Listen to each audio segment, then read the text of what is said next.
In studio with us, we have Angelo Fick, a political analyst, who's going to also be talking about the developments that we saw throughout the day. Angelo, the burning question on many people's minds, some are saying that this is a consolidation, this top seven, a consolidation of the president of the ANC's power, while others are saying not yet. You have to wait, because the real power is going to be in the NEC that comes in now. So I think what the top seven officials will reflect is the commitment and the hard work that they will have to do to fix this organization, of all the problems that the organizational report, as well as the experience of the public that the public has had of this organization, what that reveals. What the NEC will have to do is, again, as people elect the NEC over the next 24 hours, the question will be, to what extent will this group of people be able to then deploy policy into the state and hold their deployees in Parliament and in the executive account to the party's policies, and to what extent that reflects ordinary South Africans' policy needs, policy desires and life desires. The mammoth task that Dr. Gwen Ramokgopa has going forward is that this is an ANC that has really shown just how bad things are in terms of the finances, as much as we've not been able to hear what Paul Mashatile tabled, if at all, through his financial report. But workers have not been paid. They've been fighting, some for provident funds and all of that. A mammoth task she has now to ensure that all of that is resolved. Absolutely, and we know that there is something called collective responsibility held in the African National Congress.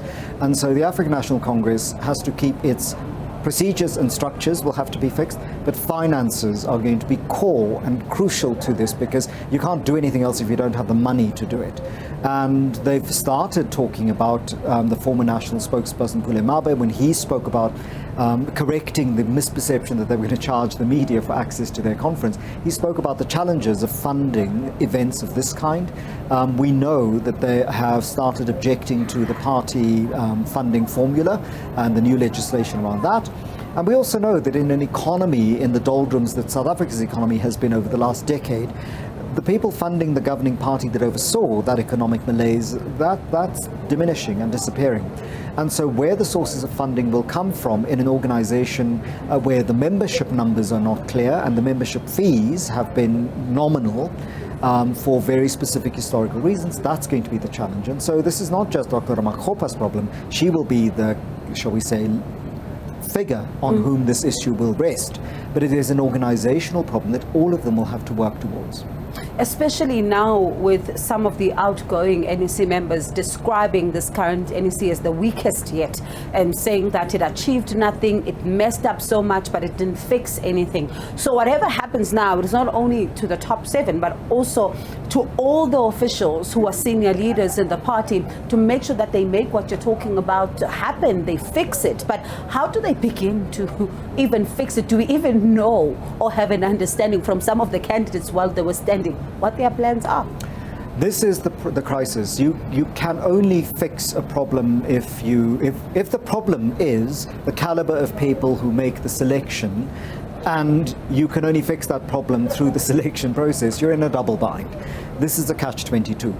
They need to fix their selection process to make sure that there are better candidates standing and that the process from the bottom up improves, so that you do not have all of these people that the party then has to vet over long periods up until the last minute, and that the people who come up in the ranks know that there is a commitment to party.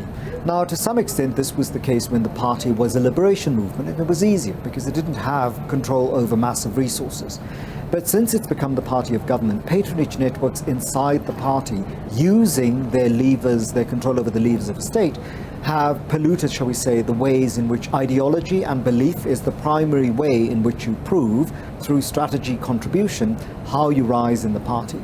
Now you can construct little, shall we say, collectives of supporters through means that are not about ideology. And so a few years ago, various people, including Peter Alexander, said one of the problems with the ANC is that we don't have ideological battles in the party. What we have are battles over patronage and between patronage networks. It has a political school, and Dr. David Masondo, the head of it there. So Are they using that advantage enough to then grow, as you say, those people bottom up from the ranks, to then know what kind of cadre is really an ANC cadre that would have been envisioned by your Walter Sisulu, your Nelson Mandelas, and all of that? So I think there's also very great myth-making going on in the African National Congress of the caliber of cadre during the liberation movement years. And those of us who listened to people who learned what they call dialectical materialism in the anti-apartheid struggle, when they spoke about dialectical materialism in the post-apartheid period, we were often baffled, because those of us who had read Marx and Marxist concepts and commentaries often didn't recognize what this version of dialectical materialism was. And also the problem is that so much of the ANC's own internal thought has been caught up in 20th century discussions, 20th century views. And so renewal will also, and this is what Alex Mashilo, the SACP national spokesperson, pointed out, will also have to specify how the processes are going to allow for renewal and what the end product of that renewal is, rather than just new people. It's not just that we need new people, we need new names, we need new terms, we need new concepts, because the challenges are no longer the challenges of 1969. They're the challenges of 2020, 2022, 2030, 2040. And as you say, 1969, a time for self-reflection for the ANC. And one is looking at this in the context of 2024. If they have not charted a way forward or even make us understand what is entailed in this process of renewal, then how much danger are they still in looking at this top seven when it comes to the context of 2024? They're in great danger of having gone in a direction of change that looks significant for the African National Congress, but does not keep pace with the significant change South Africa has undergone over the last 28 years, and by then the last 30 years. I keep repeating this, but the majority of people in the country are under 27. And that means that their experience is only of post-apartheid South Africa. They may deal with the consequences of colonial and apartheid South Africa, but their textured experience is of this country that we made between 1994 and today. And if the African National Congress or any of the political parties wishes to call upon that particular group of people, they will need to start addressing the problems they face, and in language that is not steeped in issues from 1976, 1969, 1956. The world only moves forward, and no amount of nostalgia for the glory days of Kliptown and the Defiance campaign will necessarily invigorate your organization enough to call upon people who are facing an existential crisis in the second half of the century, when people in your party continue to say things like, "We are sticking with coal." You might as well say we are sticking with arsenic, because it has short-term gains regardless of the long-term existential consequences.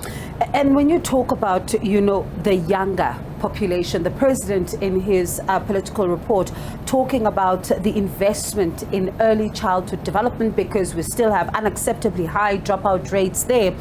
But do they understand what this unacceptably high dropout rate is caused by? Because if we are still talking in just a few weeks' time, Angelo, we'll be back again talking about the matric results. And one thing that we're going to hear about again is that the children who started grade 0, some of them did not make it to matric. Absolutely. And this is not a one intervention problem. If you're going to deal with early childhood development, nutrition is crucial, because it is in the developmental years of a child's life that its brain development is shaped by its nutritional intake. If you have very poor children who do not get the necessary nutrition in those formative years, they are hampered for the rest of their lives in terms of capacity, in terms of chances, and in terms of the ability to engage as meaningfully as they possibly can in a state. And I suspect that history looking to this moment in future, when people look to this moment to explain its history, are going to have harsh judgments of the way in which the Ministry of Education, Basic Education, responded at the height of the pandemic, to say that the school feeding scheme is not their responsibility in a pandemic if kids are stuck at home. What happened in those 3 months to those young bodies and their minds if they're not getting fed? How callous have we become as a society when we don't see that we are creating problems for our future? So when people like Fasea Hassan and other young people in the party look into the party, they must ask themselves, when they are 50 years old in 2040, what country, what world will they inherit that this organization is in the process of making?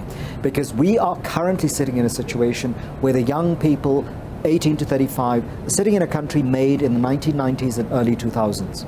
And they are very judgmental of the country that was made. Why else would you have the fees must fall and roads must fall movements a few years ago? And we can ill afford to have that demographic gap, age gap, between those who govern and those who are governed. Because Tunisia is the signal example of what happens when the old govern the young to the interests of the old, not the young. Inequality will deepen and young people will not stand for it. And we cannot afford a second insurrection in this country. And when you even listen to, Angelo, a young person like Fasia saying that we would not want to inherit an organization in tatters, I hope that some of them are listening to some of the words as we end off our discussion there with Angelo Fick.